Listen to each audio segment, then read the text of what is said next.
sou a Beatriz Ramos e eu vou introduzir da página 189 a 91. Meu grupo está apresentando da 189 a 118. Eu vou começar falando sobre a ordem interna e desenvolvimento dos estados rurais e artesanais. Os primeiros estados coletivistas, eles criaram bases importantes para a economia mercantil. Então, agentes comerciantes, eles atuavam como guerreiros também. Então, havia uma troca de cultura, ao mesmo tempo que eles acumulavam riqueza. A estrutura do Estado coletivista. Apesar da ideia de igualdade, o surgimento de elites políticas, como burocratas, guerreiros e sacerdotes, criou a estrutura estatal e centralizada, onde subjugou a população e tratou os cidadãos como súditos. A formação e privilégios da elite dominante. A elite recrutava líderes tradicionais e perpetuou seus privilégios através de mecanismos hereditários, e usando o Estado para manter seus interesses enquanto havia competição interna para o poder. Tendências e conflitos nos estados. Os estados alternavam entre modelos coletivistas e privatistas, enquanto tensões sociais e ameaças de tomada de poder por grupos militares. É como a gente vê hoje em dia, muitos estados assim, para ver como se perpetuou. Muitos estados assim, onde está tendo uma tensão de lados opostos para fazer uma sociedade naquele momento, e tem interferência do poder militar nisso por uma coisa estrutural. A gente percebe em alguns estados, em alguns países. E onde entra o papel da igreja e nos modelos coletivistas? É um modelo extremamente centralizado e que concentra muito poder na mão do monarca, que é o chefe político-religioso. E ela mantém uma sociedade, mantinha, como no passado, porque no passado que era mais predominante, é uma rigidamente estratificada com castas hereditárias. A gente pode ver isso antigamente, no período feudal, onde a igreja tinha muito poder, onde líderes eram hereditariamente de famílias nobres e tinha uma relação de nobre, clero, e que isso foi se mudando, foi separando o Estado da igreja, depois, principalmente dos ideais iluministas, depois de séculos, mas isso é uma coisa que deixou feridas, deixou raízes e ainda a gente consegue perceber em alguns estados. Bom, é isso, obrigado. Agora eu vou passar para minha amiga Gabriela, que vai apresentar da página 91 a 93. Meu nome é Gabriela e eu vou falar das páginas 91 a 93. Bom, as organizações políticas da antiguidade estruturaram-se em diferentes modelos, condicionados pelos interesses das elites dirigentes. Um dos primeiros foi o modelo militarista, marcado pelo poder despótico de chefias guerreiras sobre seu próprio povo ou sobre povos dominados. Exemplos disso são Esparta, com sua rígida hierarquia guerreira sustentada por uma economia escravista, e outros estados formados pela conquista de sociedades agrícolas por chefias pastoris, como os Ixos no Egito e os Hititas na Mesopotâmia. Mais tarde, surgiram as cidades-estados democráticas, como as gregas e romanas dos períodos iniciais. Nesses casos, o poder estava concentrado em um patronato escravista composto por mercadores, latifundiários e empresários de ergasterions, oficinas de trabalho escravo.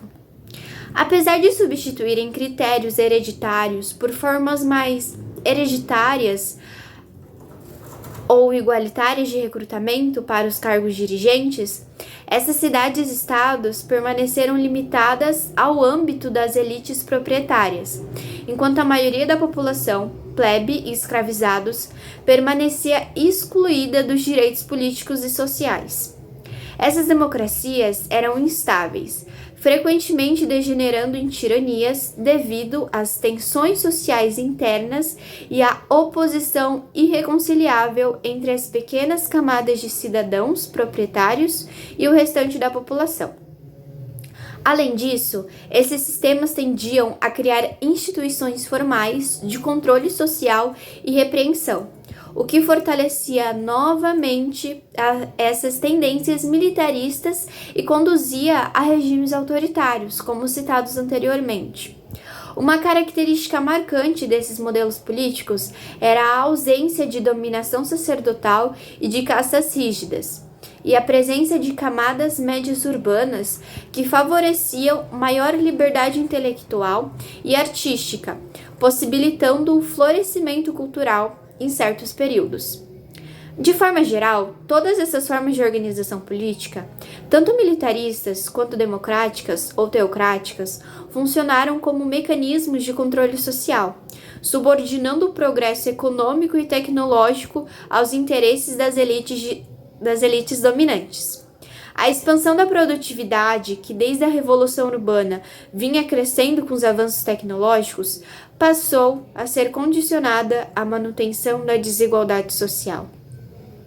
A riqueza de poucos, sustentada pela pobreza de muitos.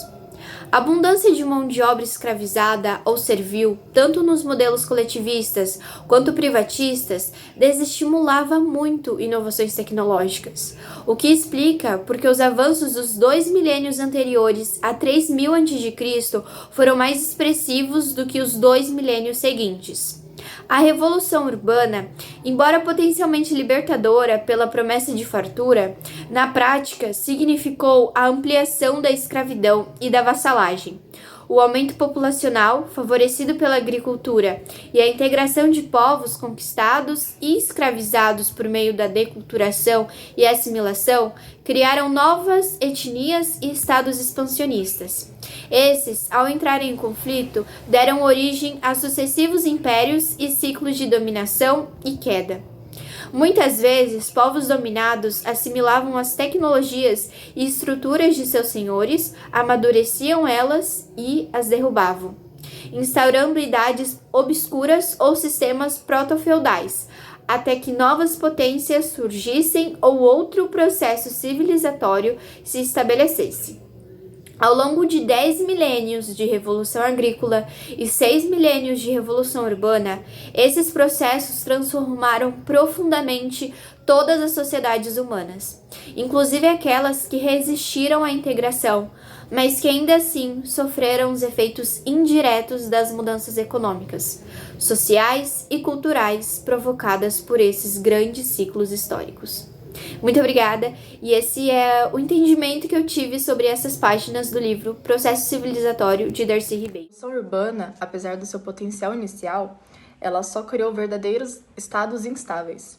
A verdadeira consolidação, ela só foi permitida por meio da Revolução do Regádio, por meio dos sistemas hidráulicos e da agricultura irrigada, que permitiu o surgimento de impérios teocráticos, que se centralizaram pelo mundo.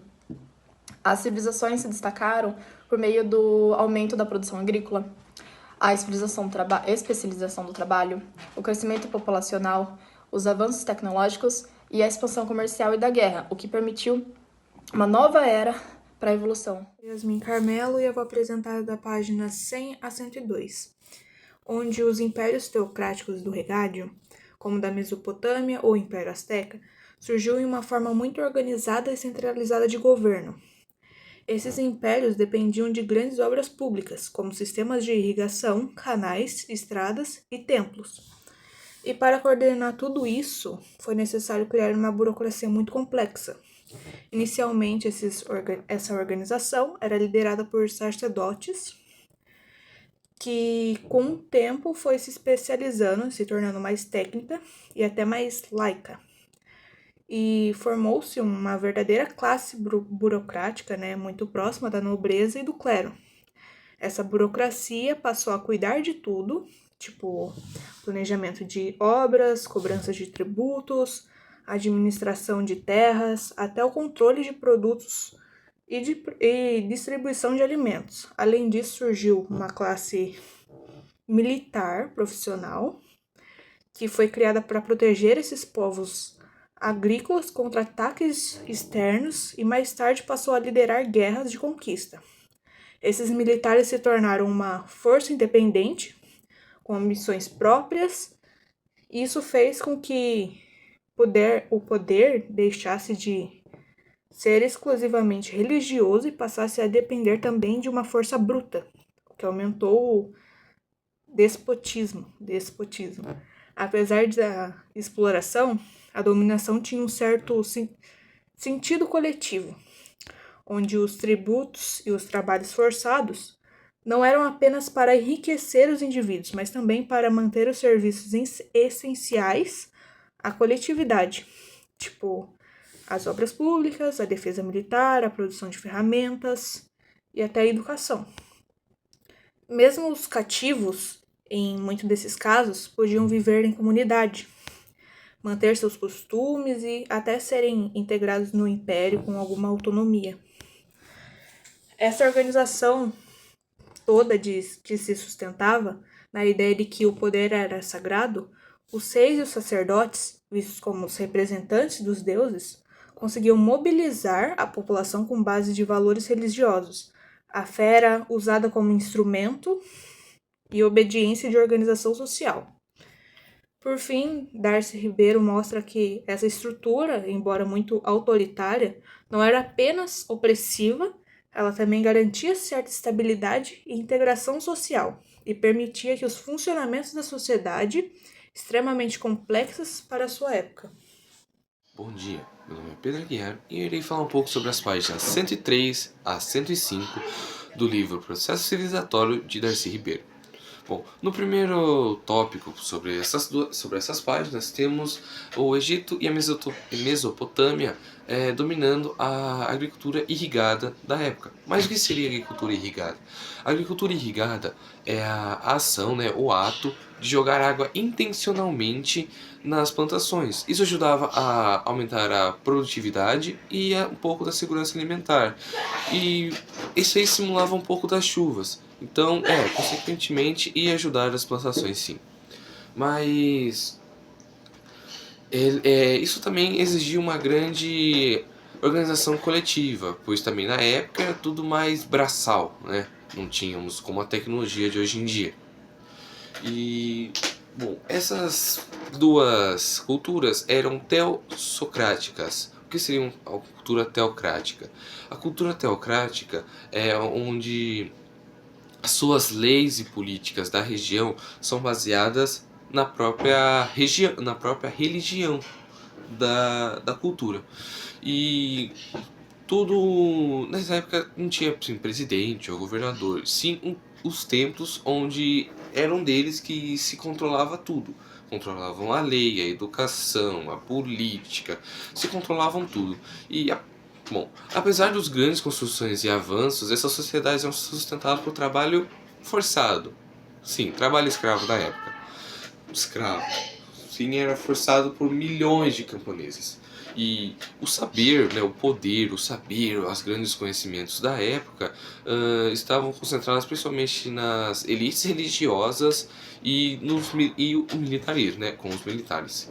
Mas beleza, o tempo foi passando e com isso surgiram crises internas, como a burocracia pesada, a falta de inovação e o militarismo crescente. Sim, o militar estava sempre muito em cima e isso, consequentemente, iria piorar. Certo? E as tensões que isso acarretava, as tensões sociais e os ataques externos levavam, vários ataques que eles sofriam, levaram a colapsos desses impérios, ou seja, aos poucos eles foram se desmoronando por dentro. Sim. Mas Darcy concluiu que essas civilizações caíram principalmente por capacidade de renovação, ou seja, eles não conseguiam reinovar ou inovar em algo. Isso também, além de inovar tem questões de tecnologia talvez um pouco, mas principalmente na social e adaptação de mudanças, onde exigia suas mudanças, mas eles não inovavam, não faziam nada. Olá, meu nome é Melissa, eu sou do segundo ano de manutenção e vim fazer um pequeno resumo sobre as páginas 106 a 109 do livro de Darcy Ribeiro. Ele inicia essas páginas dizendo um pouco sobre as diversas civilizações antigas que enfrentaram crises e invasões, levando muitas delas à decadência. As sociedades em si, quando perdem suas instituições e passam a ser governadas sob sistemas opressores, tendem a ficar fracas e vulneráveis a ataques externos. Mesmo assim, Darcy fala que elas podem resistir se reorganizar e continuar existindo, assim como a China manteve sua cultura. Ele também fala um pouco sobre o impacto do feudalismo e como isso atrapalhou o desenvolvimento dessas civilizações, inclusive na Índia e na Mesopotâmia, questionando teorias que diziam que essas civilizações eram autoritárias, mostrando que elas tinham criatividade e capacidade de crescimento. Ao começo de um novo capítulo, ele inicia falando sobre a Revolução Metalúrgica, dizendo que apesar dos limites de irrigação em certas regiões, a tecnologia desses povos continuou avançando. A metalurgia trouxe diversas inovações como armas, ferramentas, moedas, navios e até mesmo aquedutos, iniciando uma nova etapa chamando-se Impérios Mercantis Escravistas. Olá, meu nome é Maria Rafaela e vou apresentar a página 110 a 114 do livro do Darcy Ribeiro. Segundo Darcy Ribeiro, as civilizações surgiram a partir de uma cultura ancestral, no qual elas ajudaram com a evolução da escrita, da religião, da agricultura e da organização de Estado. Junto com eles veio a divisão por quem domina e quem é dominado. Essa elite eram os reis, guerreiros e entre outros. Essa elite explorava a classe trabalhadora em massa, onde faziam eles sofrerem, passarem necessidades, entre outros. Nesse tempo, a classe trabalhadora sofreu muito por conta dessas repressões e Darcy fala sobre o processo civilizatório ser algo muito brutal, ser algo muito complexo, muito desumano. No ano de manutenção eu vou terminar as últimas 3 páginas, que é a 15, 16, 17, as últimas 4 páginas, 15, 16, 17 e 18 do meu trabalho. Vou começar falando que o feudalismo não surgiu do nada. Ele foi a resposta do colapso do Império Romano que dominou a Europa por muito tempo. Por muito tempo, quando eu digo, é por séculos. Vamos ver como essa transformação aconteceu e mudou a vida das pessoas. Com as invasões bárbaras e a queda de Roma no século V, o comércio entrou em colapso. As cidades foram abandonadas e o escravismo, base da economia romana, deixou de funcionar. Sem escravos, os donos das terras passaram a depender de camponeses, que viraram servos mais tarde. Sem um governo central forte, ou seja, alguém que conseguia dominar as coisas muito bem, que tivesse um instinto de liderança bom, a Europa se fragmentou em feudos. A sociedade virou uma pirâmide: do topo, a nobreza e o clero, na base os servos, e a economia passou a ser local e autossuficiente. Os servos trabalhavam a terra em troca de proteção, mas não eram livres como os escravos. Agora falando um pouco sobre a igreja, a religião no caso, e a igreja católica ela foi essencial nesse período. Ela controlava terras, cobrava dízimos e ditava as regras sociais. Então ela, em questão de religião, a igreja católica comandava. Por um lado, trouxe alguma estabilidade. Por outro, impôs uma rígida hierarquia e estragou o conhecimento, já que a teologia dominava tudo naquela época. O feudalismo ele teve contradições. Os servos viviam melhor que os escravos, mas a violência era comum por causa da falta de governo central. Além disso, sem comércio ou inovações, a Europa ficou estagnada por séculos, por muito tempo. Mudanças só voltaram a acontecer com novas tecnologias, como o arado pesado e os moinhos. Essas inovações aos poucos transformaram a economia e prepararam o fim do feudalismo. Mas isso é história para a gente falar outra hora. E o feudalismo ele foi um passo atrás de muitos aspectos, mas também uma solução para o caos pós-Roma. Entender isso nos ajuda a ver como as sociedades se reinventaram em crise.